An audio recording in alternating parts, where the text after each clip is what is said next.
Good morning, and first of all, thanks to the organizers for having invited me to open this session, where I'll try to follow a fil rouge, a red line, among some recent developments in studies of binary pulsar evolution from the point of view of an observer. And so, for example, starting with a report on the current status of the available sample, which includes more than 200 binary systems and about 250 recycled millisecond pulsars. And even more interestingly, when inspecting the chronological growth of the discoveries, you can compare the black line, which is the total amount of discoveries for all kinds of pulsars, with the red line, which is just the history of the discoveries of recycled pulsars. And you can see that in the last couple of years there was a big burst in the discoveries of these objects, whose population almost doubled just in about 24 months. And this was mostly due to the largely improved capability of recent surveys to discover rapidly spinning and relatively distant pulsars. A similar burst of discoveries occurred earlier for the case of the binaries in globular cluster and general recycled pulsars in globular clusters in the first part of past decade. Of course, having at hand a much larger population means the capability of better constraining of the models, and in the context of what I'm saying today, the underlying general model is the so-called recycling model, stating that the rapidly spinning, relatively low magnetic field pulsars located in the lower left corner of the BB dot diagram results from a phase of mass and angular momentum transfer from a companion in a binary. If the companion is relatively or is a massive star, the mass transfer lasts not much, and if at the end the explosion of the massive star doesn't disrupt the system, you are left with a mildly recycled pulsar with a spin of tens of milliseconds and a magnetic field 10 to 9, 10 to 10 Gauss, orbited in an eccentric system by another neutron star. If the companion is lighter or much lighter, you have a much longer accretion phase, leading to spin up the neutron star up to millisecond period, while the magnetic field somehow decreases down to few 10 to 7, 10 to 8 Gauss, and the companion is typically found as a white dwarf in a circular orbit. I will have no time for dealing with this kind of pulsar, just leaving some references of past works of past decade about them, as well as I will not deal with the interesting case of the evolution of pulsars in globular cluster. There may be a couple of talks at least dealing with that in next sessions.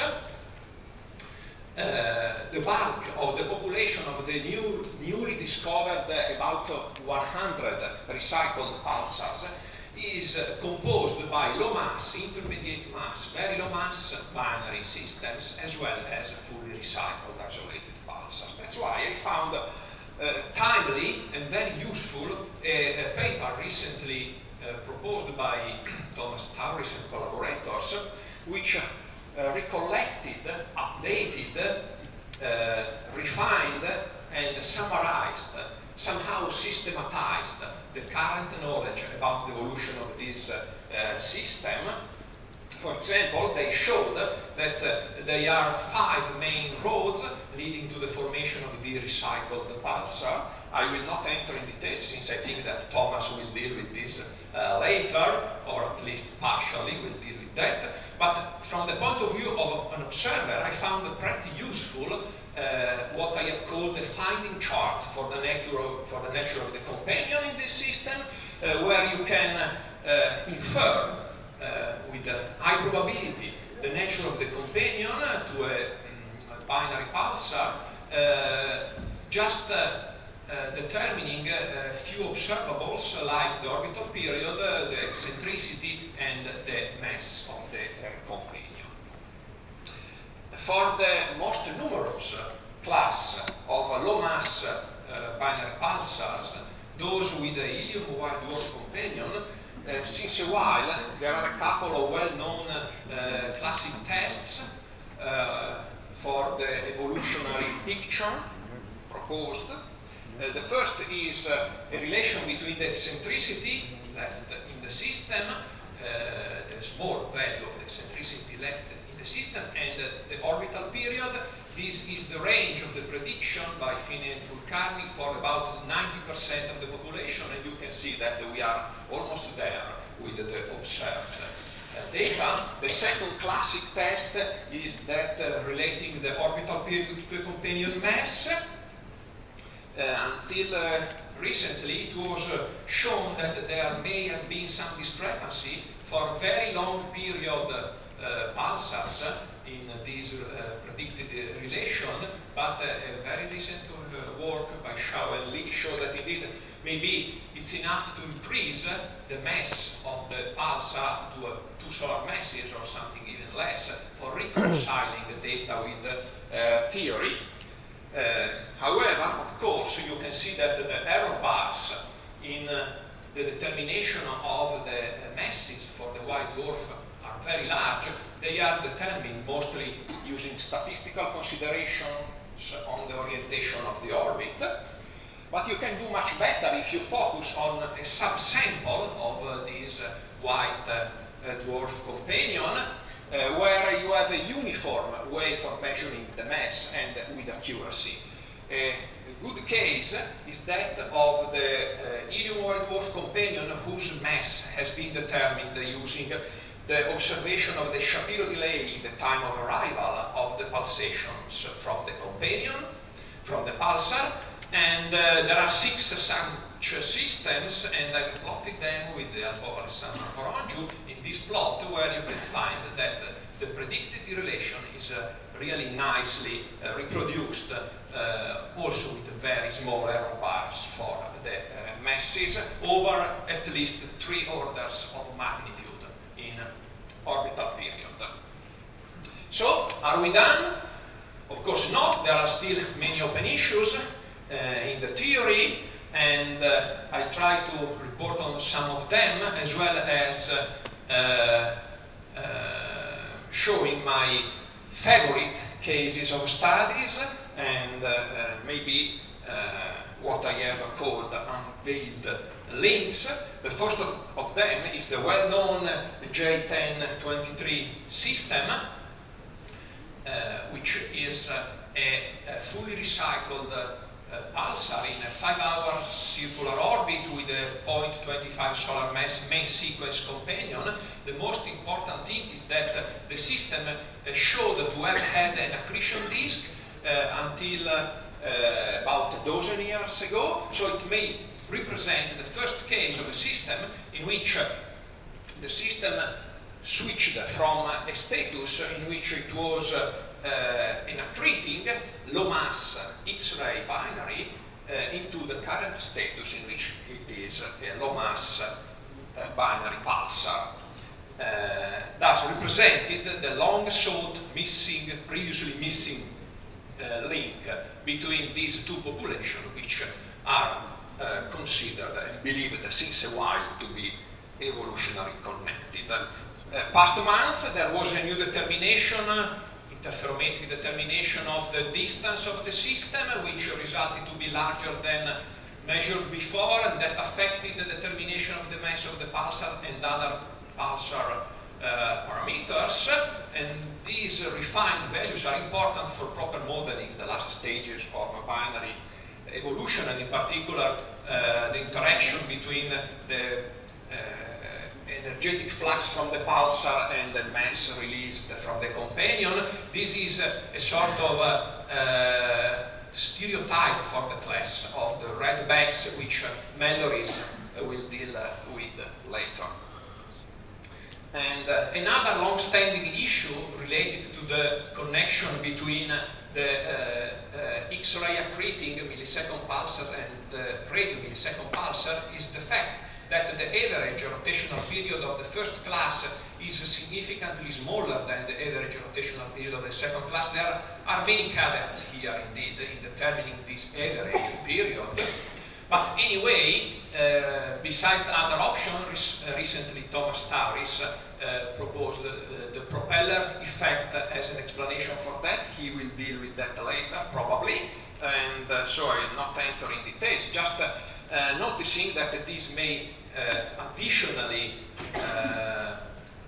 force all of us to disregard the spin down age as relevant information for the lifetime of a millisecond pulsar. Of course, to support this propeller mechanism, it will be necessary to have full population simulations. I did some very rough exercises in my youth some times ago, and in fact, there are good perspectives that these full population simulations will give the expected effect. And the diamond planet pulsar has been already presented on Monday by Cherry and by my kit.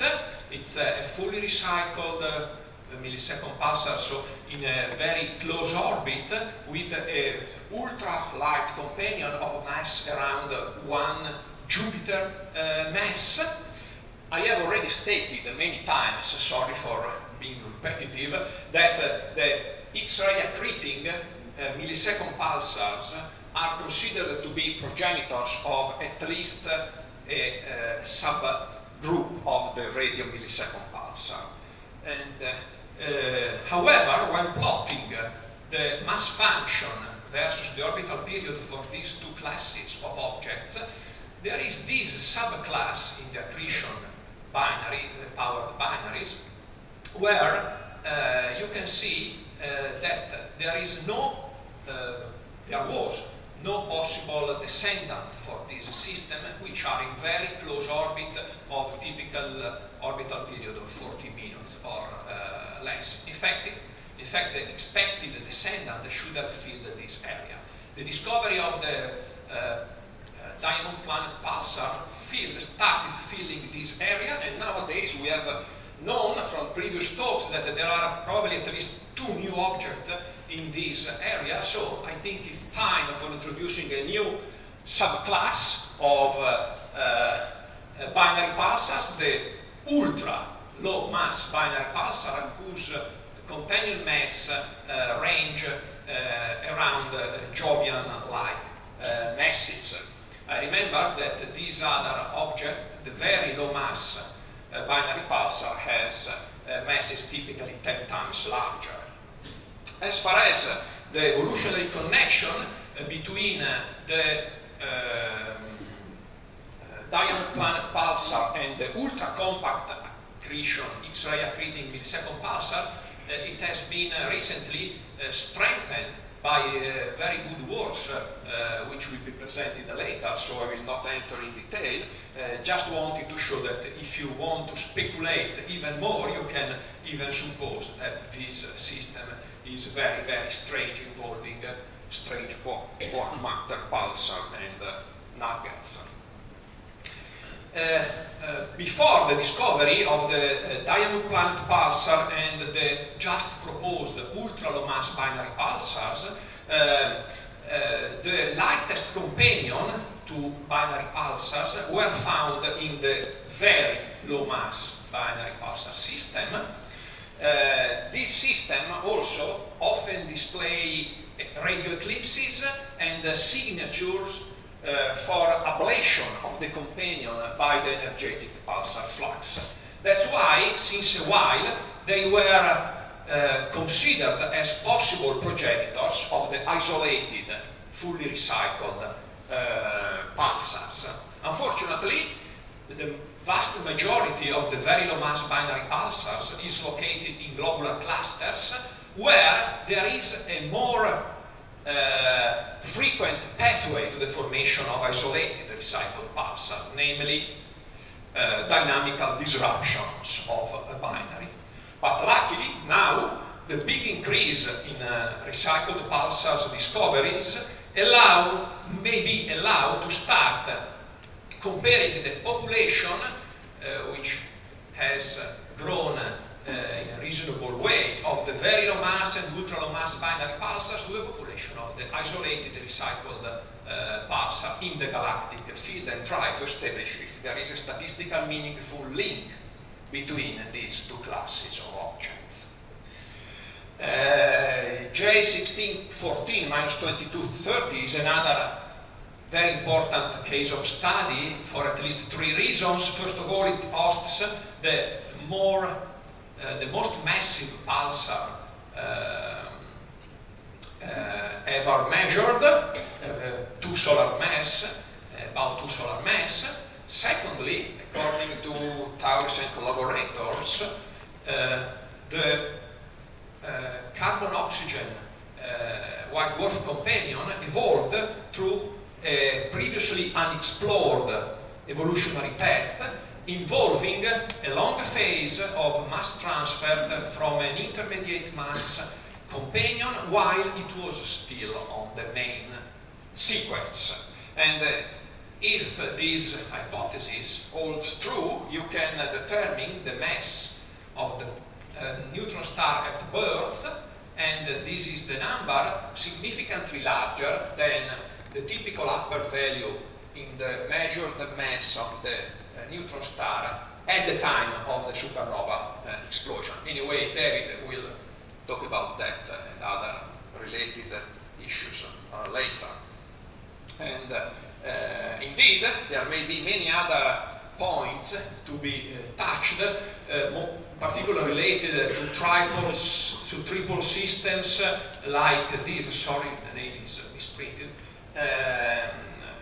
And other supposed and proposed mechanisms involving triple systems, as well as the very exciting new triple binary we have heard has been just discovered in the galactic field, as well as the red banks and other issues, including accretion-induced collapse, the decay of the magnetic fields. There are many, many aspects to be dealt and investigated, which is impossible to be presented in just half a quarter of hour. So I just skip to the last slide, which is more an advertisement than a comment for those of you who didn't know yet. The Sardinia Radio Telescope, which is a 64-meter dish, which we are building in Sardinia since more than 10 years, now finally got its first wave, and so if some of you is interested in doing observation with this, stay tuned and in contact for doing that maybe within 1 year. Thank you.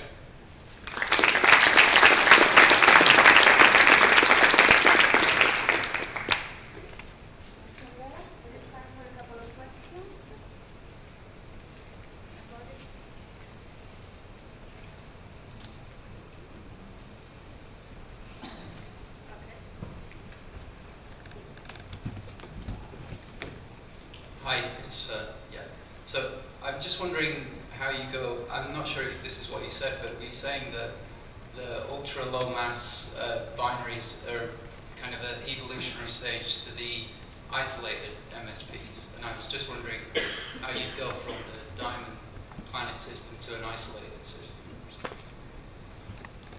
No, in fact, the most obvious candidates are the very low mass, the one showing eclipses and so on, which is not the case for the diamond planet pulsar, whose evolution or evolution of similar system may be too long for producing isolated pulsars.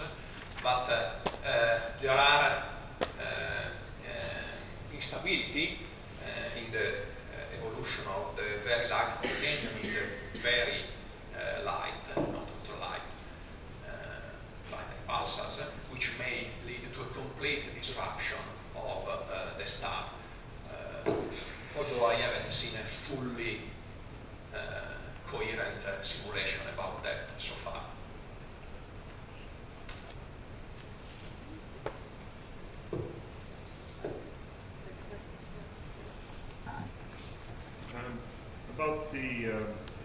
1614 being born with a mass of 1.7, can you elaborate on any consequences of this? Because I mean, the understanding, naive understanding, is that most neutron stars appear near the Chandrasekhar mass.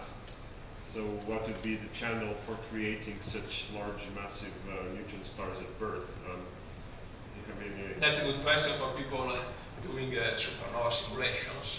I have heard from them that it's not too difficult, but I really